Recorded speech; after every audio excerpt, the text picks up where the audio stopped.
Hola, ¿cómo están? Bienvenidos a una nueva edición de Asia América News. Yo soy Marcos González Gaba, los saludo desde Buenos Aires y estamos en comunicación con el amigo Pablo Wang desde Hong Kong. ¿Cómo está Pablo? Saludos a todos los oyentes desde acá, desde Hong Kong, digamos, la cuna de las películas de artes marciales, de hecho, ¿no? Tal cual, ustedes ahí en Hong Kong tienen toda una historia y una industria de artes marciales y de películas de artes marciales. Más allá de que tengan estilos de Kung Fu que sean del sur de China y que en Hong Kong los hay muchos, o muchos maestros que son referentes de estos estilos. Hong Kong desde aproximadamente los 70s, creo yo, empezó a influenciar a todo el mundo con sus películas, especialmente desde esa época. Puede que haya Sí. todavía más historia, pero en Occidente, especialmente desde Bruce Lee, te diría que Hong Kong empezó a aparecer en la mente de los consumidores como un productor de películas de acción. Desde allá, ¿esto cómo se vive? Hong Kong Bueno, hoy. Bruce Lee en Hong Kong todavía es un alto héroe, no solamente de artes marciales, sino también un cierto héroe de la identidad de Hong Kong. Recordemos, por ejemplo, que desde el año pasado que hay un movimiento social en Hong Kong, hay muchas protestas callejeras, y una de las consignas de esta protesta callejera es precisamente una cita de una frase de Bruce Lee, que hizo en una entrevista, creo que fue con un canal americano de televisión.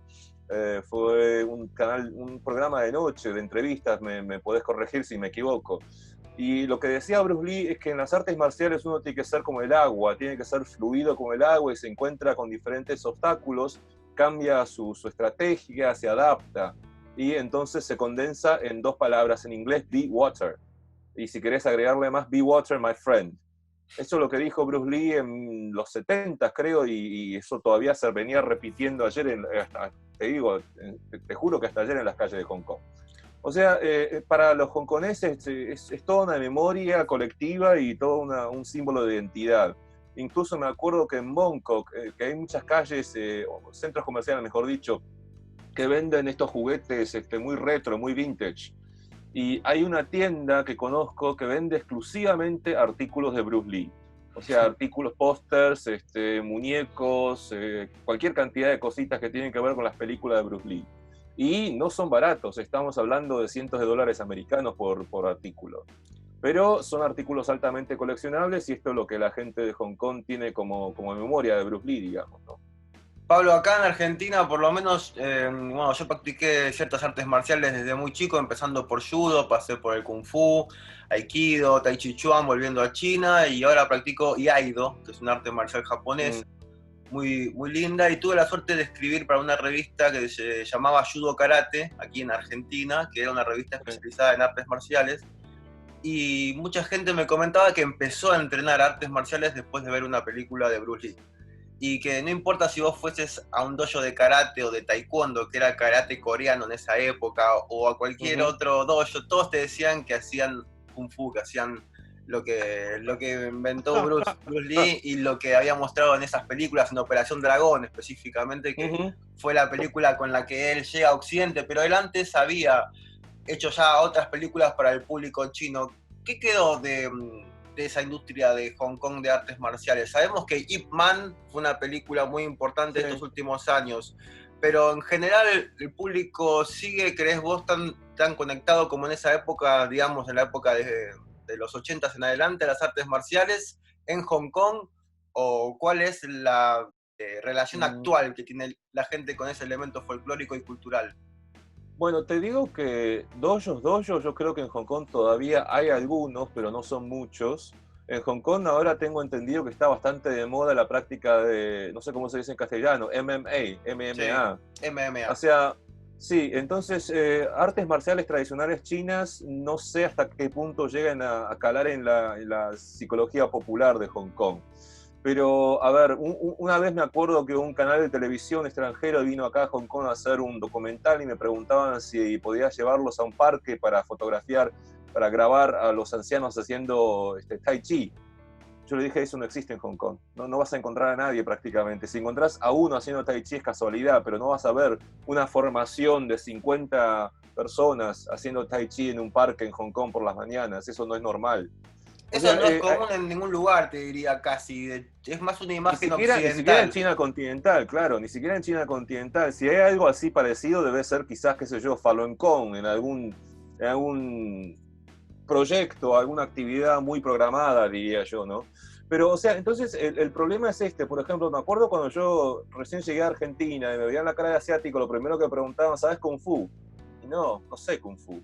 Tal Creo cual. que la analogía sería, viene cualquier argentino acá y te van a preguntar, ¿y vos jugás al fútbol? ¿Qué posición? No, ¿Bailás tango? yo miro fútbol, o mejor dicho, bailás tango. Eso es peor todavía. Claro, bailás tango, bailás muy bien el tango. No, porque la mayoría de la gente no lo baila. Entonces Tal acá lo cual. mismo, la mayoría de la gente no practica Kung Fu. Sí, creo que tenés razón, la mejor analogía es el tango. El tango que es como identificado con toda Argentina, pero en realidad es una cosa que además de ser muy porteña y de no pertenecer a otras partes del país, tampoco es muy practicada incluso en Buenos Aires. No. Entonces yo creo que eso es lo mismo que pasa y además, por cierto, Kung Fu es una cosa muy americana, es una cosa muy de películas estadounidenses, porque en realidad, como se dice en China, se dice Wushu, o sea, Wushu. artes marciales. Es literalmente la traducción artes marciales, Wushu. Tal Pero no se cual. dice Kung Fu, ¿qué quiere decir? Kung Fu quiere decir habilidad. Por ejemplo, este Maestría, tipo skill. cocina, sí, maestría, skill, este tipo cocina muy bien, este tipo hizo su trabajo, Ha por genio Kung Fu. ejemplo. Entonces, Kung Fu, por ejemplo, hace unas empanadas de puta madre. Kung Fu, Kung Fu. Por ejemplo, o sea, Kung Fu no quiere decir artes marciales. Pero no No. sé cómo tradujo esto, no sé ni cómo llegó, pero ahora se conoce como Kung Fu. Y en China también se traduce de nuevo del inglés a Kung Fu, ¿viste? Entonces es una cosa muy Y esto rara. empezó con esa serie de David Carradine en Kung Fu. Creo que ahí se hizo realmente grande el término. Y el Uh. término seguramente lo eligió alguien que no era chino. Le gustó cómo sonaba el Fu, le gustó cómo sonaba el Kung Fu y dijo, bueno, esto es Kung Fu y la gente lo empezó a tomar. Y en Taiwán le dicen Kuo-Yu como arte Wushu, sí. nacional. Arte nacional, sí, sí. Porque lo diferencian de lo que es el Wushu chino, porque acá entra la política en cuanto que los taiwaneses consideran el arte marcial china como una versión falsa de lo que es la tradición del entrenamiento marcial que ellos sí consideran que sostienen por haber sostenido las viejas prácticas y los estilos antiguos. En Sí, cambio, en China, desde la Revolución Cultural se sabe esto, las formas tradicionales de artes marciales fueron modificadas, no se pueden utilizar armas reales porque está prohibido el uso de armas reales en todo China, entonces todo esto fue modificando la interpretación antigua del arte marcial y lo transformó más en un elemento deportivo, así se sí. convirtió el Wushu moderno que tiene aspiraciones a convertirse en un deporte olímpico y bueno, China le da fuerza a estas cuestiones culturales y las transforma en elementos políticos. Claro, hablamos de Kuoshu, también en Taiwán se dice Kuochu cuando se habla de ópera de Pekín. O Kuo-Chu. sea, se le agrega país o nacional delante de esa frase tradicional siempre. Es una cosa, no sé, esta semántica entre los dos lados del estrecho de Taiwán es bastante curiosa. Taiwán tiene su forma de nombrar estas cosas. Pero, a ver, lo que contás vos es más importante, que en China realmente se ha perdido muchísimo la tradición. Y, por ejemplo, cuando hablamos de artes marciales, tenemos varias tradiciones, o sea, varias escuelas, digamos, pero que en realidad en el contexto chino son familias, son clanes. Así Pero es. muchas veces estos clanes, por ejemplo, el clan que aparece en esta serie de Ip Man, estos clanes muchas veces han perdido su tradición o si no que han sido directamente masacrados o cortados por el medio o fueron mandados a la reeducación y qué sé yo, entonces no han podido seguir con sus tradiciones. También tenemos el caso, por ejemplo, de la medicina tradicional china, de Tong Rentang, este boticario pequinés muy famoso, pero que ahora sigue existiendo como entidad, casi una SOE, un state of enterprise, casi una empresa nacional ahora, pero que en realidad en su tiempo, durante los 40 o 50, sufrió bastantes trastornos y en realidad perdió su tradición. Entonces lo mismo ocurre con artes marciales en China y en este caso yo creo que en Hong Kong se preservaron algunas escuelas y otra cosa que yo digo que es diferente a la analogía que hice sobre el tango recién, es que en Hong Kong todavía se practica muchísimo, ¿cómo se dice? Tietazo en San, digamos, reumatología tradicional china. no sé cómo se traduce. O sea, la práctica de kinesiología, masaje y Sí, reumatología con artes marciales, ¿viste?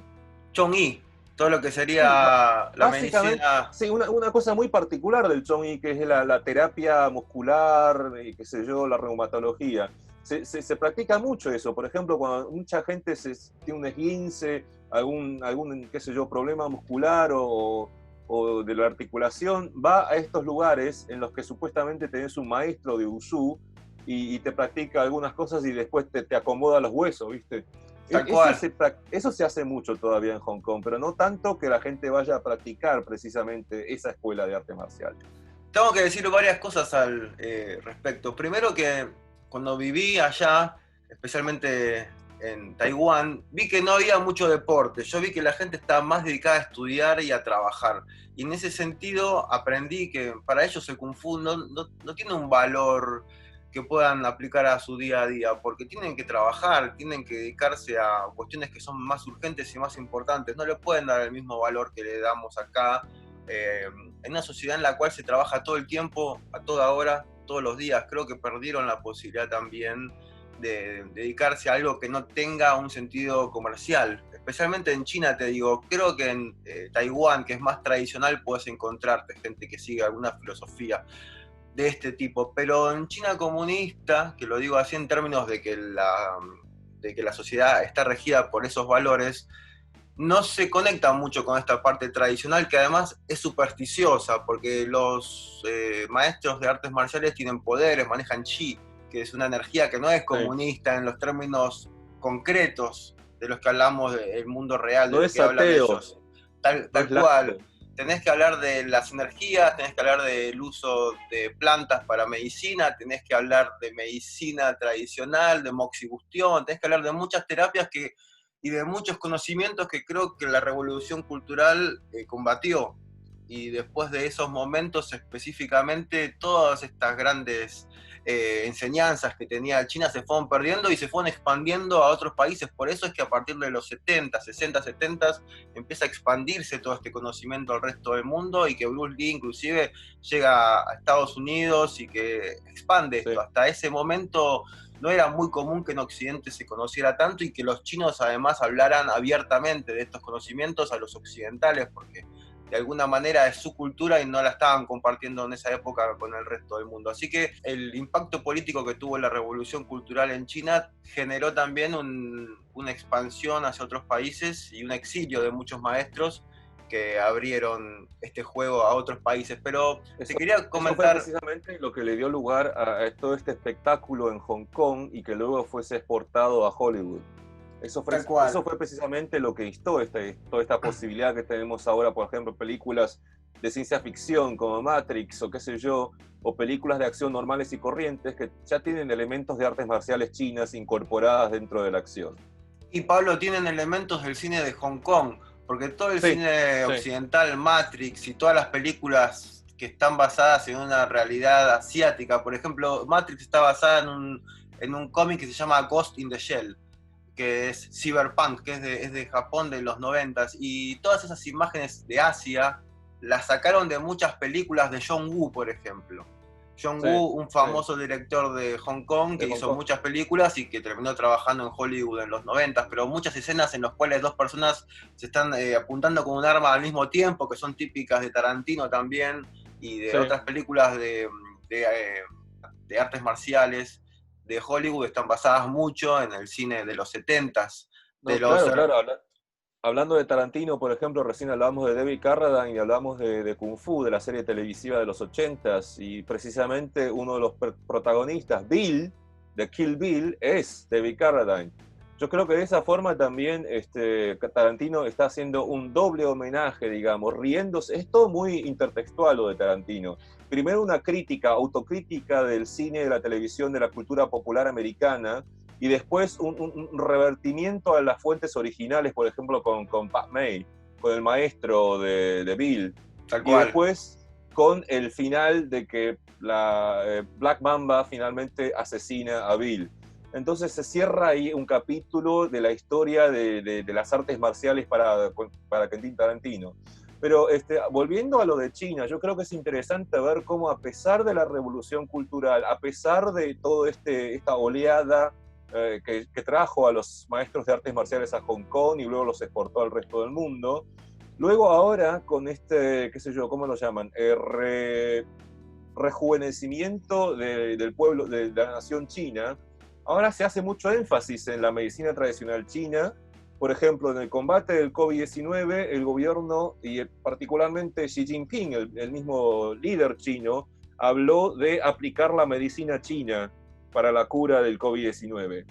Después, siempre se están viendo estos maestros de Qigong o de otros tipos de artes marciales en China combatiendo con maestros de MMA, pero no siempre saliendo victoriosos. Pierden en general. Generalmente pierden y pierden muy feo, pero cuando pierden, luego aparecen en una entrevista explicando que yo dejé ganar, por ejemplo. De eso se ríe la gente en internet mucho, porque luego ellos quedan mal mismo, pero igual se defienden, pero se defienden después de la pelea.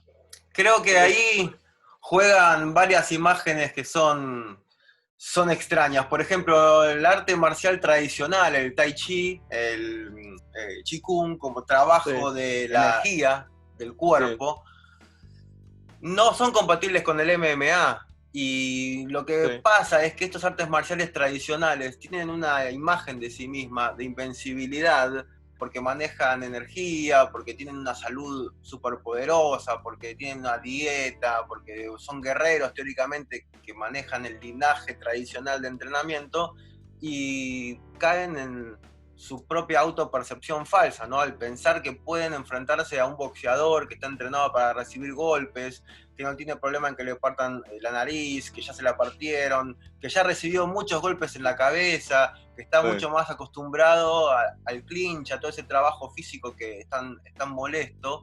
Y esto otro es más un estudio teórico, yo lo veo así por lo menos, especialmente porque creo que, y esto lo vi viviendo en Asia hay menos oportunidades de aplicar en la calle arte marcial para defensa personal.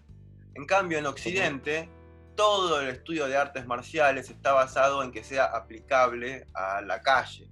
Lo cual también es falso, porque lo que uno ve que se entrena en el dojo no es lo que pasa en la calle. En la calle la velocidad es mucho mayor y hay un elemento emocional que no se puede replicar en el dojo. Así que en el dojo te pueden venir a atacar 4 con cuchillos y el maestro los puede sacar a todos de encima. Primero porque el ataque no es tan real porque es el maestro. Segundo porque no tienen la emoción de tener que hacer eso por defensa o por un ataque real.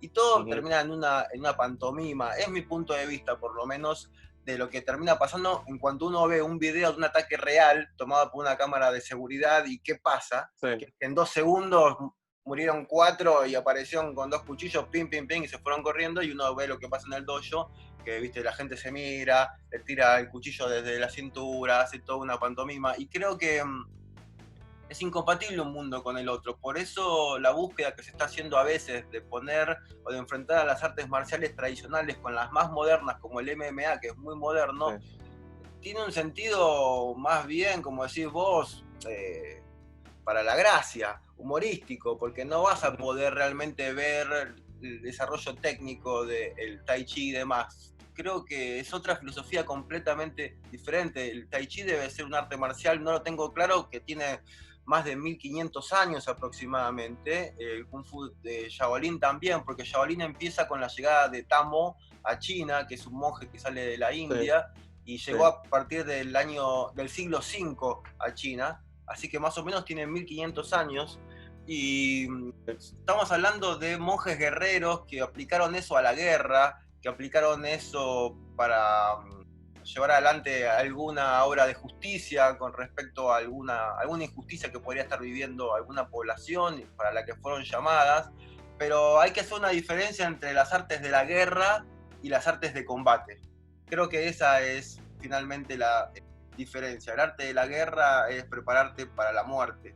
El arte de combate es prepararte para un torneo.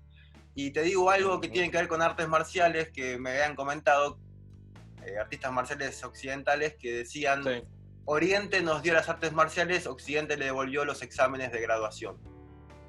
como se que explica eso? ellos nos dieron un arte puro que no Sí. tiene clasificaciones, graduaciones, nos dieron un libro lleno de info y nosotros lo dividimos por capítulo y le pusimos un precio a cada capítulo de modo que vos, para entrenar artes marciales, tengas que pagar un examen de graduación y tengas que seguir un camino. Yo entrené en Asia artes marciales y tuve la suerte de que no me cobraron en los dojos a los que fui, no me cobraron y no había exámenes. Era la casa del sensei, era la casa de él particular, esto en Taipei, y habría un pequeño espacio que tenía y entrenábamos ahí, y listo, no había mucho más que dar, y no había mucho más que pedir, y no habían exámenes, y no habían técnicas secretas, ni nada de eso. Creo que Occidente lo transformó en algo que el arte marcial en Asia no es. En Asia el arte marcial vos no lo ves en la calle. Yo no veo arte marcial en la calle, no ves tai chi en la calle, no ves qigong en la calle. Ves algunas personas en Beijing, he visto algunas personas, pero te diría que es más excepcional que una regla. Sí, estoy de acuerdo con vos. Sí, me topé muy pocas veces con prácticas esporádicas así en la calle o en los parques. Cuando vos pasás por un dojo, Pablo, ¿vos lo sentís como algo que te genera curiosidad allá en Hong Kong, que te interesaría entrenar? ¿Lo ves algo lejano, algo propio? ¿Cuál es tu percepción de las artes marciales? Yo personalmente lo veo como algo más bien exótico para mí. Es algo un poco fuera de lo normal, una cosa quizás herencia cultural, sí, pero también muy dotada de elementos místicos y mucho bagaje cultural también, especialmente acá en Hong Kong, con tantas escuelas tradicionales, como dije recién, diferentes familias, como la de Ip Man, por ejemplo, como la práctica que luego le dotó de tanto valor teátrico, lo de Bruce Lee, y después, peor todavía, lo de Jackie Chan. Jackie Chan, que es básicamente circo, nada más que eso. Tal cual. O sea, hay demasiado bagaje cultural en artes marciales acá y me resulta difícil. Te digo, en la facultad tomé 2 veces Tai Chi y lo traté de practicar, pero me resultó difícil siempre internalizarlo. Y eso además fue dentro de la facultad, algo muy estructurado, no como vos que fuiste a un dojo de verdad, que fuiste a seguir a un maestro en sus enseñanzas. No, lo mío fue estructurado en un semestre dentro de la escuela. O sea, como un deporte básicamente, pero igual me resultó difícil internalizarlo. También, Pablo, lo que pasa es que en Occidente se generan falsos, para mí, ¿no? Esto es todo, obviamente, punto de vista personal, se generan falsas imágenes de Asia. Entonces vos tenés a maestros de artes marciales que están orientalizados más que el propio japonés o que el propio chino, y que intentan llevar las enseñanzas o este camino a un nivel que ni siquiera se pretende en China. Entonces muchas veces acá en Argentina ves, y en Occidente, ciertas distorsiones. Para mí el arte marcial es lo más parecido a un asado con amigos, a un momento de encuentro. Para mí el arte marcial es eso. Cada vez menos tiene que ver con algo sacrificado y que te llevaría a ganar un combate en la calle o tener mejor habilidad cuerpo a cuerpo y demás. Para mí, por lo que pude ver en Asia y demás, es un grupo de amigos, es una familia que se encuentra para salir a comer, entrena el arte marcial como un hobby, no va pensando en la katana, que él es un samurái, como tal vez uno puede pensar aquí. Entiendo. Que ya es como está tan lejos esa imagen, no tiene ningún problema con jugar con eso. Pero para un japonés o para un chino, todo eso es su historia y tiene otro valor simbólico, es lo que es. Sí. Por eso creo que puedes entrar. La katana, por ejemplo, la espada en Japón es una cosa con mucho bagaje cultural y histórico, especialmente histórico reciente también. Es una cosa muy conflictiva. Tal cual, por eso también a mí me genera conflicto cuando veo una película de Quentin Tarantino en la cual la katana se muestra como un juguete de fetiche de los norteamericanos. Muchísimo fetichismo con eso, sí. Y no lo entiendo del todo porque no me gusta que lo hagan con las cosas argentinas, por ejemplo, cuando el tango se le hace una versión turística, por ejemplo, y ya pierde su esencia para que los bailarines puedan mostrar una destreza que no es propia del género. En esto es igual. Una katana para mí, por lo que yo pude aprender del arte marcial, es un arma que no se desenvaina más que para una cuestión y se envaina rápidamente.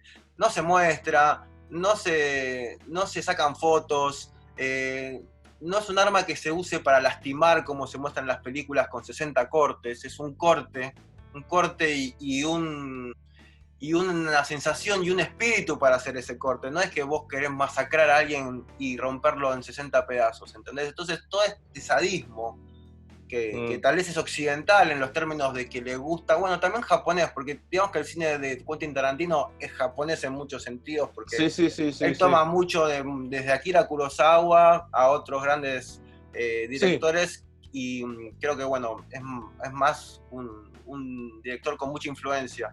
Pero sí digo que el arte marcial se ha desvirtuado. Para mí es un camino espiritual, un camino de silencio, un camino pequeño, no es un camino gigante. Y sin embargo, Occidente pretende que sea algo enorme, que te dé músculos, que te dé muchas armas y que te dé una capacidad de ser temido. En Asia creo que se vive de otra manera y bueno, por eso creo que hay una incompatibilidad al momento de poder vivir esto. Mira vos. Bueno, Pablo, Yeyeni, y pronto volvemos a hablar un poco de esto que también es muy interesante y que hace a la percepción de Oriente y de Occidente. Sí, dale, hasta la próxima. Bueno, suscríbete a nuestro canal en YouTube Asia America News y seguirnos en Facebook para más información sobre Asia y el mundo.